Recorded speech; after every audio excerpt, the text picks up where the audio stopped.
Hi everyone, thanks for coming to my session, How to Ship 100 Games in 10 Years. I know the title might sound a little bit grand, maybe even a little far-fetched, but what I want to share with you today isn't some magical, impossible feat. It's about strategy, systems, and most importantly, sustainability. I've divided the talk up into a few different themes, with each section focusing on one of the major challenges that we faced at Chaos Theory. And I'll show how we overcame it to build a process that works. So, what is this talk? Over the last decade at Chaos Theory, we've developed a production pipeline that's helped us to contribute to over 120 projects. And I'm here to show you some of the lessons that we've learned from those experiences. This talk is going to be practical, filled with examples from our studio's own work, and hopefully a little bit of fun too. As much fun as spreadsheets, Jira, and risk analysis can be anyway. Throughout the talk, I'll highlight some of the key takeaways like this, laser pointers. And I've included a link to the slides at the end, so you don't have to furiously scribble notes if you don't want to. I'm aiming to leave about 10 minutes Q&A at the end, so happy to go into more detail on concepts that people are interested in. A little bit more about me. I'm James. I'm the co-founder and managing director at Chaos Theory. I started this company with two other co-founders 12 years ago when I was just 18. Since then, our small team has evolved, and while my role started out more hands-on in the design, programming, and development side of things, over the last 6 years, I've mostly focused on production and managing our team. So I've lived and breathed the game production pipeline for many years now, and this is my first time speaking at GCAP. All my lessons today are shaped through the lens of Chaos Theory. Start that timer. Chaos Theory is a small studio of around 20 people, all based in Australia, but with stakeholders spread all across the world. Most of our work in the last 10 years has been work for hire, and in the last 2 years, we've also been developing original IP. Yay, DGTO. We work predominantly in Unity, and our projects range from mobile games to PC games to VR and virtual farming installations that use custom hardware, everything in between. At any given time, we might be juggling 3 or 4 projects, but what makes our pipeline powerful is that it's designed to work under this type of pressure. So we don't burn out and we keep shipping games consistently. I've never worked at any other studio, and that's both a blessing and a curse. We've mostly made up our processes as we go along, based on reading a lot of books, listening to our team, and most importantly, making a lot of mistakes. Game development is an iterative process, and so is the process of working as a team. Despite this lens, I hope that the insights from today's talk can apply to all of you, people who work at studios of all different shapes and sizes. Now, I know the title of this talk is a bit provocative, 100 games in 10 years, but it's not all clickbait, or chairbait, I guess. We've genuinely worked on over 100 different projects in that time. Not every one of those projects went to a full release. Some were prototypes, some were just components of a larger project, but they are all real. You can see a barely readable screenshot of our time tracking tool Toggle with 5 pages of projects in there. At our peak, we probably had 9 or 10 projects running simultaneously. That certainly required a production process that could handle complexity and concurrency. And that's the system I'm sharing with you today.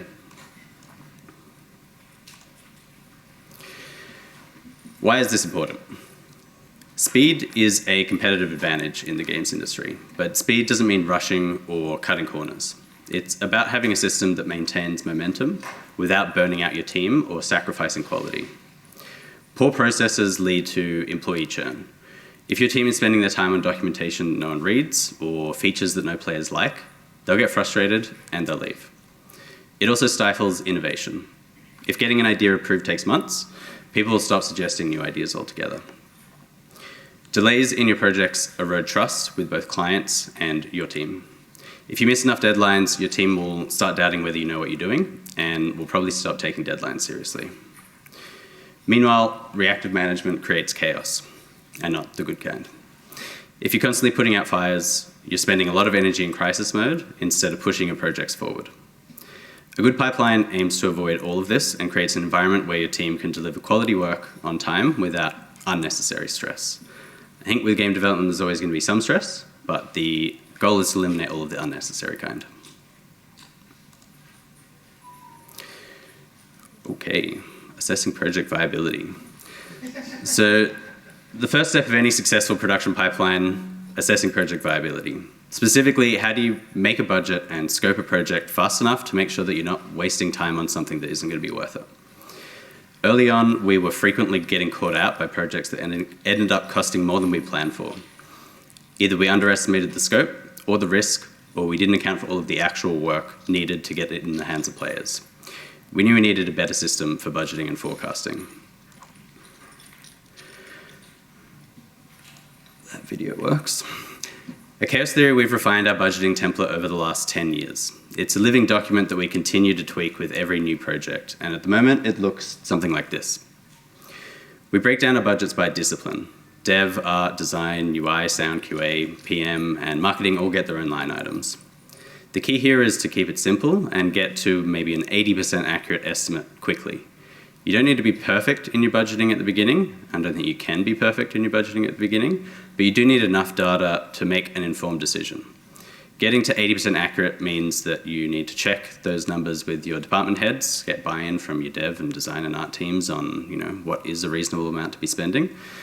I can't tell you how many projects we didn't have to waste time on because our accurate enough ballpark showed us that we just weren't aligned. Client didn't have enough money, our dreams were too big for the resources that we had available, and so we had to make big pivots early.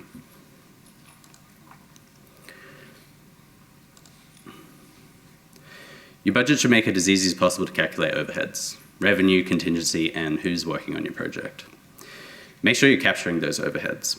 At Chaos Theory, our rules of thumb are a 10% creative direction overhead, a 15% QA overhead, and 15% PM overhead. That means that one day of work needs an hour to plan, meet, and discuss, and an hour to test, roughly speaking, or average that over the life of the project. This level of detail allows you to figure out how many resources you'll need and what kind of timeline you're looking at. More importantly, it shows you how viable a project is. Because if your budget and forecast show you that the project is going to cost more than it's going to earn you, you can cut it off or make big pivots early before wasting yours and your team's valuable time. Don't waste time on projects that are doomed financially. Finally, keep updating your budget as you develop your game. As you learn more about what you're working on, update the numbers. I don't think that any of our budgets have been 100% accurate. You can get the estimates more accurate as you go and reduce your contingency as the project becomes lower risk. Most projects start at high risk and, at least hopefully, get lower over time.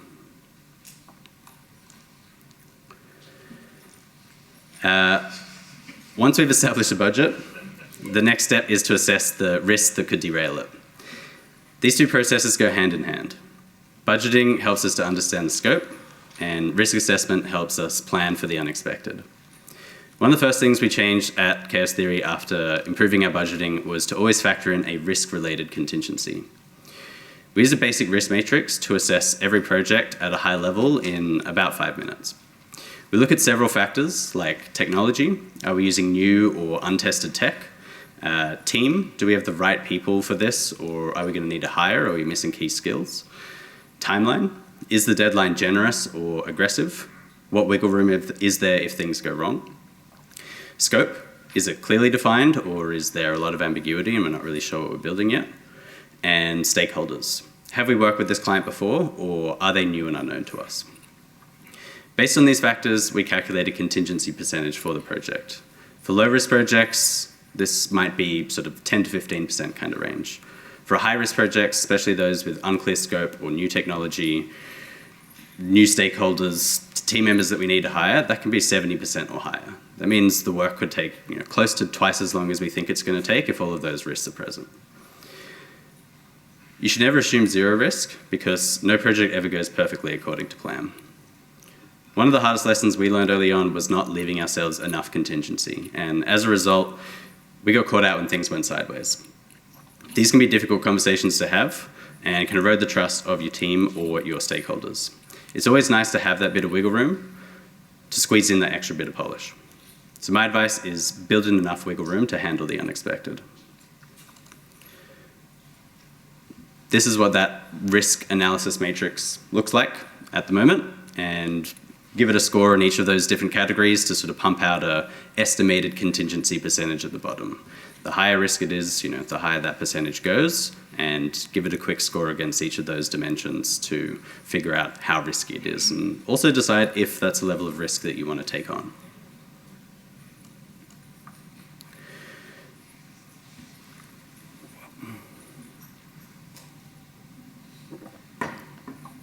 Now that you've done your budget and risk assessment, it's time to get your team fully on board. This is crucial because without buy-in, even the best laid plans can fall apart. At Chaos Theory, we kick off every project with a presentation to the entire project team. We make sure everyone understands the project's goals, timeline, roles, and risks. But it's not just about handing down information, it's about creating a sense of shared ownership. Your goal is to make sure the team knows what they are working towards. Give them the context they need to be proactive and help the project succeed. We previously hosted a What We Value as a Team workshop where we get clear on what success looks like for the team. That resulted in a list of values that we aligned with and a series of daily, weekly, and monthly behaviors that demonstrate us living up to those values successfully. And this was a super important lens through which to view, are we working well together as a team? We've also previously run a What Do We Bring to the Team workshop to set expectations on workflow, communication, and collaboration. This helped to uncover insights about the ideal time that people wanted to have meetings, how people prefer to receive pull request feedback. These are really hard insights to get if you don't ask. We also like to ask each team member what they're most excited to work on in an upcoming project. This is a simple but powerful tool. If someone on your team loves building complex character customization systems, and your game has one, make sure they get to contribute to that. Matching passion with tasks not only increases productivity, but it also makes the process more enjoyable for everyone. Once you budgeted, assessed your risks, and got the team all fired up, the next step is prototyping. The goal of prototyping is simple. Reduce risk by increasing certainty as quickly as possible. If you're worried about a particular mechanic or feature, prototype that first. If you're unsure whether your art style is going to resonate with your audience, do some mock-ups and test it. We used to jump straight into development without spending too much time validating our ideas. We had some great looking mock-ups, we probably had a very long game design doc, but our core gameplay loop didn't fit together, something that we might have only realized months later after building it all to spec. That was a tough pill to swallow, and it taught us the importance of prototyping early. Now we aim to test ideas as quickly as possible to avoid repeating that mistake. Prototyping doesn't have to be full playable games either. At Chaos Theory, we use a variety of methods, from paper prototypes and clickable mock-ups to fake Steam pages. Sometimes we'll even fake gameplay. One of our designers might sit down with a client or a player and pretend that certain features exist just to get feedback on how it plays before we even spend time building it. The point is to get that validation early in the process. You don't want to be 6 months into development only to find out that your core gameplay loop doesn't work. Start prototyping right at the beginning of the project. You need a team that is comfortable working with loose briefs and a lot of unanswered questions, and this isn't everyone on every team. That flexibility is what lets you move fast and pivot when you need to. This uncertainty squiggle up on the screen shows us what the beginning of most projects look like. Absolute chaos. Your early team should be prepared for big pivots in response to some of that prototype feedback and ready to change direction as your assumptions get invalidated or changed. And remember, nothing is too complex to prototype. I remember we prototyped a multiplayer game in a couple of days by just having 2 people play on the same keyboard. No networking required. You can break down most ideas into some simple parts that are easier to build and test. Prototyping helps you kill your bad ideas so that you can focus on your best, or your least worst. This is an example of a fake Steam page, clickable prototype that we made for one of our projects well before the Steam page actually went live. We were able to get feedback on our marketing copy and how we stood out from competitors early, which shifted how we talked about our game and our USPs and which screenshots we chose to highlight. Staying on track. Once you get the team engaged and you're confident with your level of risk, the next challenge is staying on track or keeping to the plan. This is where capacity planning comes in. At Chaos Theory, we have a simple rule. 1 full-time person does not equal 1 full-time output. You need to account for things like check-ins, admin, sick leave, and holidays. On average, we plan for about one full-time person to deliver about 78% of a full-time output over the course of a year. This may sound pessimistic, but it's actually realistic, and it prevents stress because we're not overcommitting our resources from the start. We use a capacity calculator, which looks a little bit like this, to forecast how much work we can handle at any given time. This is a super-powered spreadsheet that we've developed in-house because we couldn't find another tool that did exactly what we need. Once you have your budget and timeline, stick it in the calculator and it can project your future capacity and see if there are any bottlenecks. You're aiming to give yourself as much visibility as you can. It doesn't have to be perfect, but you should be able to spot if you have problems coming up. Don't just set it and forget it either. Revisit your capacity plan regularly because things change. We review our capacity plan weekly and are looking at day-by-day allocations for the next 4 weeks. Maybe a team member gets pulled onto a different project, or maybe your scope changes. Having that visibility into your team's capacity helps you make informed decisions before you hit a crisis point. We usually rebudget projects at the end of each milestone to capture a more accurate picture of what we expect the remaining scope to be and see how that impacts our team. The benefit of these capacity tools is that we can pretty clearly see how screwed we are so that we can be proactive about getting unscrewed. That means talking to clients early about scope issues, shifting team members between projects if needed, or knowing when we need new things to be keeping the team busy. Here are a couple of other screenshots from that same capacity calculator where we might lay projects and milestones out on a bit of a calendar. And in this sort of fictitious example, we get some numbers and some red that tells us problems are happening. The team's overbooked, design is overstretched, dev's even more, art's even more, QA is really overstretched here. We've got to make some changes because we can't get all of this work done. We've got to change the timeline for those projects, we've got to change what we're agreeing for the scope for, or we've got to increase the size or capacity of the team to deliver that work in time. This tool also helps us do useful things like project our capacity into the future. So we can see if we've spent a certain amount of time across each of those different departments or disciplines so far, what does that look like by the time we reach the end of the project? And if that number is way higher than our estimated budget, probably need to make some changes. Now, let's talk about rituals.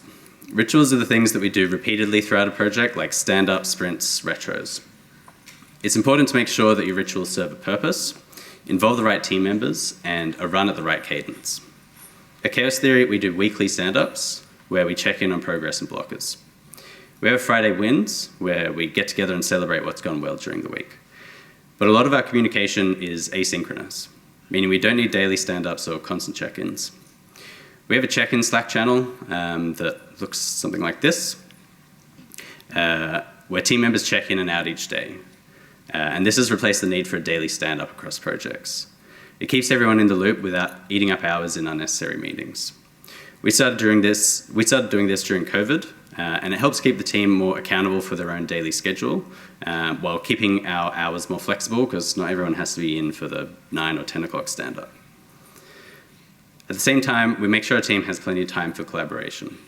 Our goal is to have team members contribute 90% or more of their time to a project, meaning that less than 10% of that time is admin tasks like timesheets, company meetings, other things that can get in the way. The key here is to make sure that every ritual has a clear and distinct purpose. If a meeting isn't moving the project forward, then it's not worth having. Ask yourself, what is the least valuable work that you do in a week? Can it be removed or simplified? Yes, the roadmap. Often something that gets created at the start of a project and then is promptly forgotten about as development unfolds, only to have to be painfully updated for each major milestone where it needs to get showed to different stakeholders. Your roadmap should be a living, breathing tool and evolve with your game. At Chaos Theory, we've moved away from the big, unreadable Gantt charts and have been creating our roadmaps in something more flexible, a Miro board. We have a high-level project roadmap that looks something like this, and it shows all of the major milestones, epics, marketing beats, and we also have a low-level sprint plan that shows us the granularity of the next few weeks of work. It's not just for producers and project leads. The whole team has access to the roadmap, can move things around, flag dependencies or concerns, or help to keep it up to date. We also stick our milestone goals and KPIs in our roadmap. That way, we're always moving forward with a clear sense of purpose. Are we actually on track to hit our goals? Does the work that we're planning actually achieve those goals? By keeping this front of mind, your roadmap remains a vital part of the project, something that grows and evolves just like the game itself.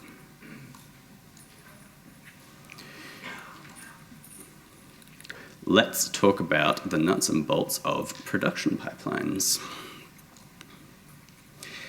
The chaos theory, we use Jira to manage our workflow, probably like a lot of you here as well. And we've developed a standardized process that works across all of our projects. This consistency minimizes friction when team members move between projects, which is crucial when you're handling multiple games at once.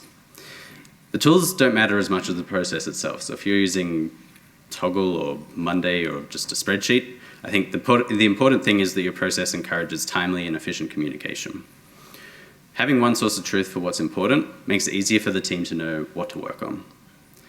Our Jira workflow covers everything: development, art, sound, QA, even production tasks.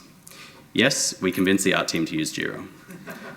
We create tasks for everything that needs to get done, and we make sure that those tasks are detailed and prioritized.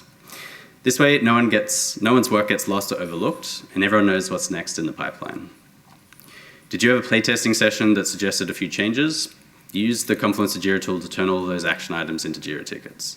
A Slack message from a team member that suggests changing a feature, turn that message into a ticket. This helps the team have visibility over where their suggestions and changes are up to in the pipeline, and provides that sort of feedback loop of accountability to know where changes are being actioned. Part of that Jira workflow is estimations. Estimating is a skill that each team member needs and can be improved through deliberate practice and good data. In our workflow, the person doing the work usually creates the estimate, and we check those estimates against the person's capacity to determine if a sprint's workload is reasonable or not. We aim for each team member to be about 70% full in a sprint, with the remaining 30% left for huddles, code reviews, debugging, and a little bit of extra slack for polish or bug fixing. If your 10-day sprint has everyone booked on 10 days of work, I'm pretty sure you're not going to get it all done. You should aim for your workflow to reduce friction wherever possible. Ask your team, what's the most annoying part about how we work? Improve that, while also keeping everyone else's requests in mind. This is what that Jira workflow looks like now. I think it's actually gotten less complicated over time. Every status can move to every other status, and everyone on the team can move tasks between every status. It's the same workflow that we share between all of our projects and all of our task types, and it makes it easy to know where a particular piece of work is up to.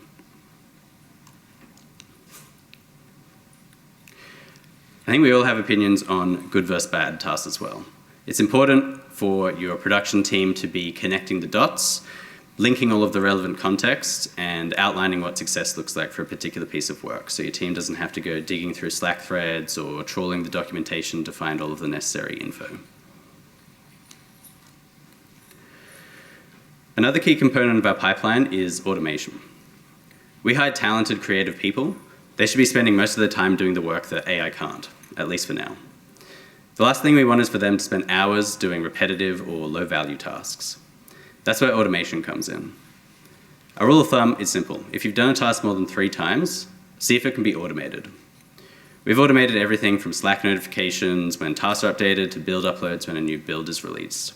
These small automations add up over time and save us countless hours of busy work each week. It may seem small, but reducing that friction allows our team to focus on what matters most: creating the game. Here's a sampling of some of the things that we've automated over the years. For example, when a Jira ticket changes status, it automatically triggers a notification so the relevant team members can stay updated. We also use task templates to pre-fill descriptions with key information needed. And we can log issues from builds, which automatically can attach some debug logs or save files. Make sure that you don't fall into the automation trap of trying to automate that task that you only do 4 times a year, and it takes about 30 minutes, and you end up spending 5 days working on, and then you've got to spend all of that time managing your automations as well. Yes, documentation, everyone's favorite. I know it can sound boring, but having clear and consistent documentation is one of the best things you can do for your team. It creates predictability, reduces ambiguity, and makes sure that everyone knows what's expected of them. At Chaos Theory, we manage all of our docs in a Confluence wiki. This is a living wiki that everyone on the team contributes to. It's important that the process isn't top-down. Your team members need to feel like they have a say in how the process evolves. The last thing you want is for someone to waste time asking the same questions over and over because the documentation wasn't clear or accessible. Wait. Back up. Clear docs can be a huge stress reliever for new team members. When someone joins our team, they can jump into the wiki and learn the ropes without needing constant hand-holding. It saves time and makes onboarding much smoother. However, not everyone loves learning by reading. Look for opportunities to use mock-ups, videos, or other interactive elements within your docs. Our design team have recently been recording themselves explaining a feature that they've worked on and embedding that video in the page itself, which some team members prefer to watch instead of read. Here's some of the things that we do in Confluence to make our docs a bit easier to read. We've got emojis in our doc titles to show where things are up to in a review process or whether they've been signed off. We add voting tables into some docs to show preferences for different feature options. Implementation statuses for particular features or sub-features to show, where is this up to for being considered? Is this in the game yet? And adding tags for different team members to show which sections of the doc are most relevant for them. These are all micro improvements that have been introduced probably in the last 2 years of our pipeline. Think of your documentation as an evolving, improving process. Ours certainly isn't perfect, and I'm not sure I've met anyone who thinks theirs is perfect. Someone will always probably be unhappy that you simultaneously don't have enough documentation and that your documentation is way too long and they can't be bothered reading it. Listen to feedback and improve it where you can.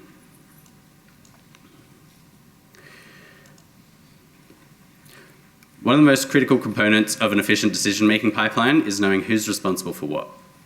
People work better when they know what's expected of them, and that's why we try to make roles and responsibilities clear from day one. For each project at Chaos Theory, we create a roles and responsibilities page that outlines what each person is accountable for. This isn't just a formality, it's a practical tool that keeps projects moving. For example, if something isn't getting done, team members can refer to this doc and see who should be taking action. This kind of transparency helps prevent bottlenecks and make sure that people aren't stepping on each other's toes. Importantly, we make it clear who's responsible for signing off on different parts of the project. Ideally, you want a small group of people handling approvals.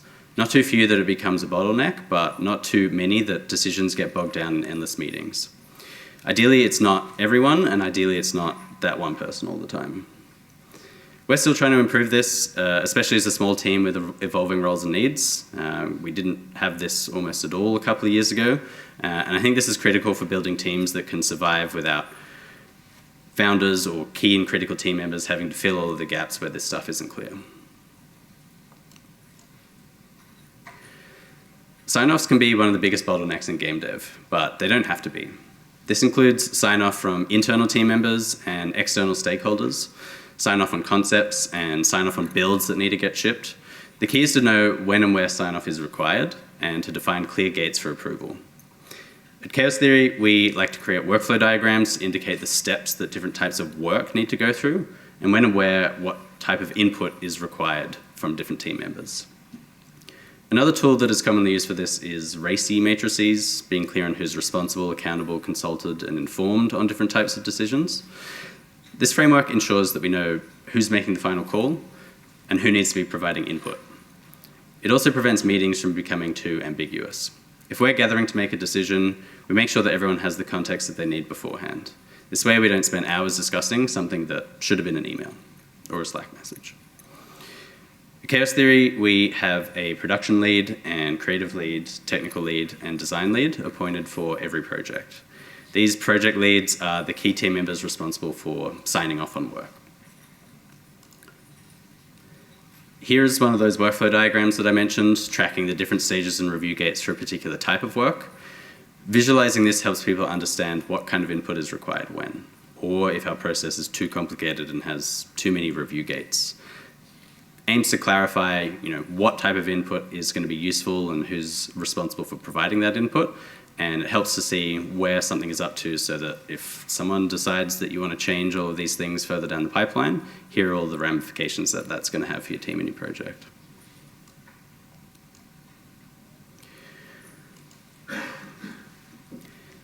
Feedback is one of the most crucial parts of our process. It keeps us improving. Without honest, regular feedback loops, you're flying blind. and small problems can snowball into much bigger ones. So let's talk about the ways we gather feedback, apply it, and how it shaped our development over the years. Playtesting is one of the most important parts of your feedback loop. It's important to be ruthless about it. Playtesting provides data to validate your decisions, and it's something that you should aim to do every single sprint. Playtesting isn't just about playing the game and seeing what works. It's research. We set specific goals for each playtest. We want to know what we're testing, whether it's a new feature or mechanic or level design, and after each playtest, we review the data. Did we achieve our goals?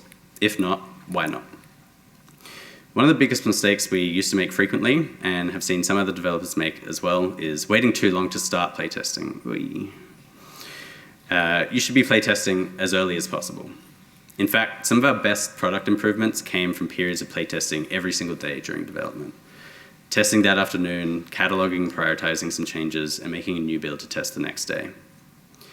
Don't be shy about paid playtesting either. We've used services like Playtest Cloud and Game Tester, and I think that they're worth every cent because they give you access to a broad pool of players who are keen and compensated to provide detailed feedback. Just remember to screen those playtesters. If you're making a rhythm game and a player hasn't ever played or heard of any of your closest competitors, you maybe don't have to listen too hard to what they have to say. Early on in your game's life, small focus groups of 5 to 10 players are plenty sufficient to validate your research goals. Towards release, you'll likely want to focus on some more quantitative methods instead and rely on your game's analytics. When playtesting, ask if players would buy your game in its current state. You don't want to save that question until only when you think it's done. If not, ask why not. You should use your playtest as an opportunity to assess design and market viability. But beware of biases. People might not be as willing to be as mean in person as they are in a Steam review. All right, time tracking. Accurate time tracking is a game changer when it comes to managing projects. We use Toggle at Chaos Theory, and we've linked it with Jira so that we can track time spent on each task automatically. I think that we're probably more hardcore than most teams, but this gives us rich data to know exactly where our projects and features are up to. This data is invaluable because it helps us estimate future projects with much greater accuracy.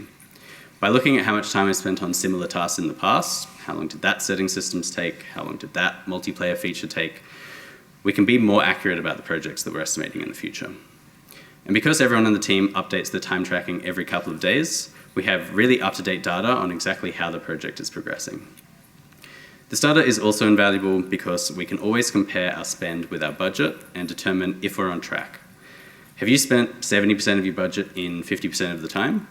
Do you have a plan for changing that so it doesn't become 140% of your budget in 100% of the time? Finally, this data is invaluable because we know pretty quickly if people are working too much. Managers can see this data and bring it up in one-on-ones to check in on workload and better understand why or what we can do about it. I know time tracking can feel like a chore, but the insights that you get from it are often worth it. Here are a couple of shots from that same capacity calculator that shows some color coding of when we're maybe over or underspending for particular disciplines based on a particular point in time throughout a project. And we've automated some weekly reports that can get posted to Slack just to give an update to the team on where we're up to across all of those different disciplines and make some decisions based on that. Lastly, let's talk about retros and postmortems. At Chaos Theory, we hold retros regularly, but not too regularly. It's important to have a cadence that allows you to actually act on the feedback that you receive. If you're not making changes based on retros every 2 weeks, don't hold a retro every 2 weeks. In our retros, we break things down into 3 categories: what we did well, what we didn't do well, and what actions we need to take. And we also use a start, stop, continue format to determine what practices we want to start doing, stop doing, or keep doing. We have an idea board in Jira where team members can propose changes to our process outside of just a project specifically. This board is visible to the entire team, so people can understand what changes are being considered or where certain changes are up to in the pipeline. When a major project milestone is over or when a project is launched, we typically do a post-mortem as well, which is like a super retro. Here we look at our project goals and our results and ask why we did or didn't achieve them.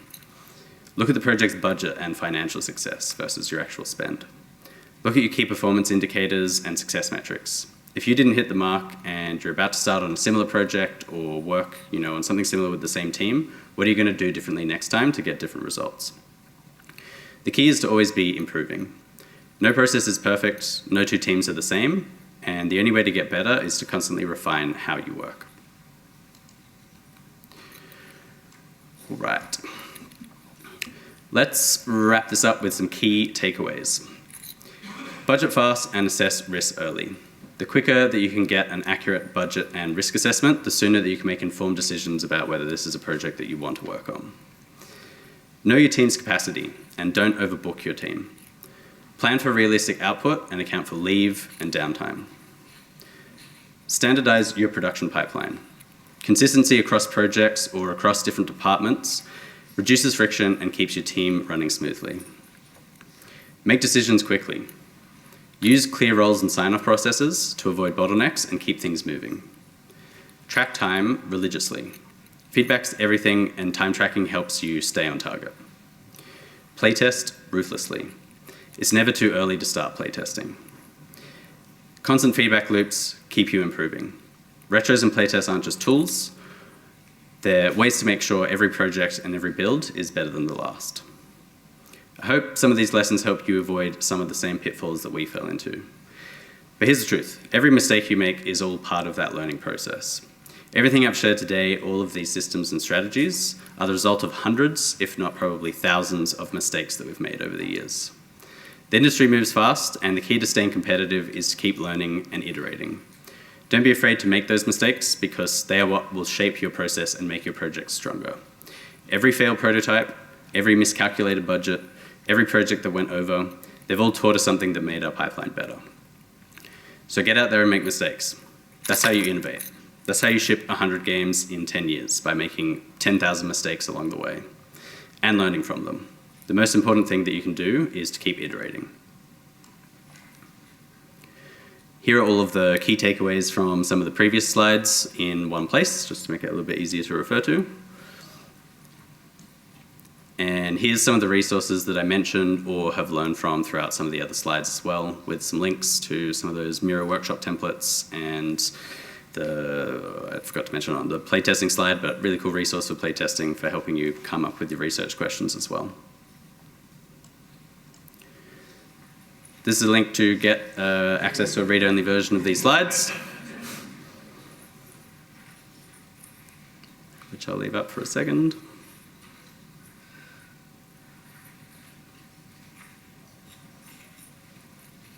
And I can go back to this slide in case anyone missed it. But that's it. Thank you so much for your time, and yeah.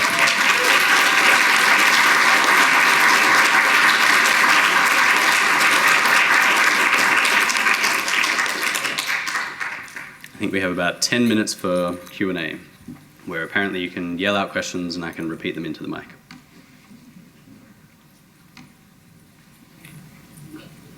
Go for it.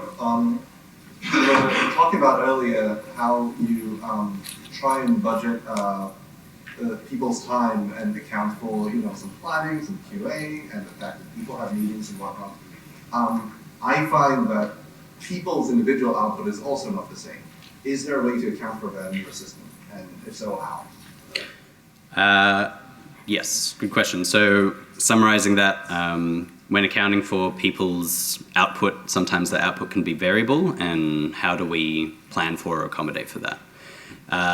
In that capacity calculator tool, we have some sort of estimated output from different team members and plug in, if people are part-time or they're actually part-time contributing to other initiatives like marketing or biz dev and stuff like that, then they shouldn't be contributing full-time to perhaps a design role or a PM role or something. And so we use that to estimate how much time they're usually going to spend on that discipline within a week. And then we just get our data from Toggle or time tracking, plug it back into the same thing and see over the last 6 months, how long did each team member spend on project work? And are we on track or hitting those targets, or why may that be or not be correct? Go for it. In terms of prototyping, how much people do you often get to a single prototype? And you mentioned before how you have like 5 leads per project. what leads do you think should be focusing on the prototype as well as the team? Yep. So repeating that question, during the sort of prototyping step, who on the team's involved? If we've got a bunch of leads on projects, are they all involved, or are they spending that time focusing on the team instead? We certainly at the beginning of the project like to keep it as lean as possible. The less people involved, the easier it is to make those big pivots without having to tell 10 people, hey, we're not working on that feature anymore. So we try and keep it to sort of a dev, an artist, and a designer, and ideally as minimal input from anyone else as possible until some of those decisions have been validated. But that's when you're prototyping right at the beginning of a project, and not a lot exists yet, or not a lot of the rest of the team is potentially need to be keeping abreast of those decisions. If you're doing so, in the middle of development, I'd still try and keep a core prototyping team of maybe that balance of disciplines there, but it could be made up of not necessarily the project leads. So usually at the beginning of the project, it's those three: technical lead, creative lead, and design lead that are doing that prototyping step. But throughout development, it might be other developers, artists, and team members, as long as that tight feedback loop of being able to have a designer or an artist or developer's time to iterate based on, hey, this isn't working, hey, can we get a animation or some more visual feedback for this because it's going to be helpful, is super useful. Go for it. I'm asking for a bit of clarification on the Jira workflow stuff. Where we're working at the moment, we tend to have a group of senior engineers who define a set of high-level tasks in sort of a steering meeting. And then a second task we have at the meeting, which is the rest of the team, and we're sort of breaking those apart, estimating time, collaborating on what needs to be done, that sort of thing. So in your workflow, that sort of high-level steering stuff, does all of that go straight into Jira, and then those tickets get broken apart or elaborated on a later plan? Yep. So repeating that question, your context is working in a maybe slightly larger team with some senior engineering folks who are getting a high-level understanding of the work, and then you have maybe a secondary meeting that's sort of breaking down those pieces of work into smaller chunks and estimating them, figuring out whether you can do them or not, and what do we do, or how does that differ for us, perhaps. We probably lean quite a lot on our producers in our team to do a lot of that breaking down ahead of a sprint planning and try and outline the goals of a particular piece of work, what the outcomes look like. If there is, usually that producer might consult with whoever on the team is relevant, the engineering manager, hey, does this ticket sound right? Is this like the outcome of that chat that we just had? And then we ask the team to take a look over that backlog, look over all of those pieces of work and say, how long do you think it's going to take? Do you think there's going to be any problems with this? Flag if information is missing, or you're going to need time, to collab with another team member in order to do this. But we don't necessarily have that secondary breaking down step. We also only have a 5-person engineering department, so probably that system scales to how big we are. But generally, we do that sort of evaluation process in a fortnightly sprint planning for projects. Yeah, I think you were next. Back. Yeah, I wanted to ask about some of your team building processes, from like onboarding to keeping everybody. It sounds like people are moving from different teams to different teams. How do you keep So repeating that question, asking about team building activities and how do we keep everyone aligned, keep everyone knowing what's happening. We do, I guess, a fair few rituals maybe outside of the ones that were mentioned on that slide. We aim to, we have sort of one-on-ones with team members every couple of weeks, or aim to have them every couple of weeks, and that's time with a sort of direct manager to check about how people are going, or any concerns that they have about their work, or try and align on goals as well. I think we try and keep everyone having plenty of time in their schedule to have a lot of those huddles and be able to jump in or pull people into a call to discuss stuff, throughout the week, which happens dozens and dozens of times. We got a monthly sort of company all hands, town hall, to stay aligned on some broader picture stuff. Hey, here's where new projects are coming up or new opportunities that we've been working towards and stuff like that. We have a pretty cool crew within the team that have been keeping a sort of company events calendar alive with various games nights, movie nights.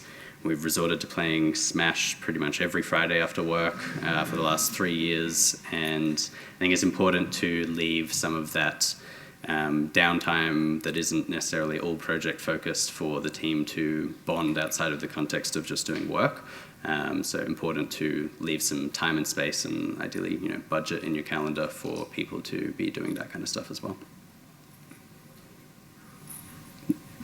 Yes. So you've formulated this pipeline with your team, got team buy-in, it's been matured in that way. But assuming that you've done a fair bit of client work, have you had to make the process a bit more malleable when you're dealing with, say, external stakeholders who may not necessarily be agreeable to some of your process, maybe stuff like your approval process or your contingency planning with your budgets? How do you adapt to, say, a bit more rigid kind of clientele to be more accommodating for their project, for how they work, with your processes? Yeah, good question. Repeating that one, so, I've just shown some cool stuff about production pipelines, but what happens when you're working with clients or other stakeholders who maybe have different ideas about how things should work, or are maybe more difficult to bring along on that journey than your internal team when they're the ones giving you money or something like that. Yeah, it's tricky, and it can be a challenge depending on the client. Trying to explain the value of the processes and why following them is more likely to make the project more successful is usually the tact that we try and take. If that's not working, then trying to insulate the team from not following that process as much as possible and be like, look, we'll do this, and the output is expected to be this, and that's going to be more suitable because your stakeholders can only be available for review at these times, or you don't want to have that level of oversight, or we don't want you to have that level of oversight, or something like that. And yeah, sometimes that can be a painful bit of additional production work that we are choosing to take on. We've got one project at the moment that we've got 2 separate Jira instances. We've got an internal board and an external board, which there's a bit of duplication work that has to deal with keeping some of those things up to date, just because it keeps the internal team safe from external scrutiny while being able to still facilitate all of those internal discussions. But yeah, try and communicate the value of why it's a good idea and get them along on that journey, and try and communicate your expectations of your input from them up front, so that when you're starting the project in the first place, we're like, hey, we probably expect you to be available for calls 4 days a week, and this is probably going to need about a day a week's worth of time on your end to just review the stuff that we're sending through and play builds. If you're not ready to commit that time, then here are some other things that are probably going to have to happen instead, or you've got to rely on us to do those things as well. Yes. James, at the start you mentioned, you've been doing Series up 12 years, and then a couple of years ago with the digital games tax offset, it felt like it was time to go and do your own IP. Was that always the plan from the start, 12 years ago? And what enabled you to do your own IP? Congrats on that. Thank you. Repeating that question, we've been doing sort of work for hire for the last decade or more, and mentioned that we've been working on more of our original IP for the last couple of years, probably conveniently timed with DGTO. Yes, that was kind of always the plan, and I think we've been looking for a way to make both the original IP or internal development work while keeping some of the stability of that work for hire component. I think that games are risky. You need a lot of money up front to make something before you're making any money at all, and that capital's got to come from somewhere. And if your game doesn't go well, what's going to happen to the team of 10 or 20 or 100 people that worked on it? We see the ability to keep both of those revenue streams as a point of stability. We can move teams from one project to another, or be able to fill capacity across those as needed.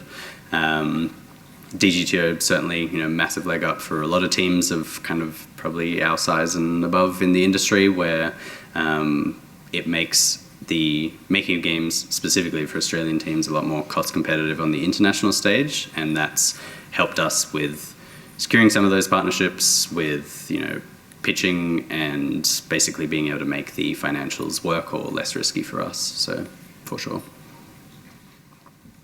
I think we have reached time, unfortunately, so thank you everyone for all of your questions.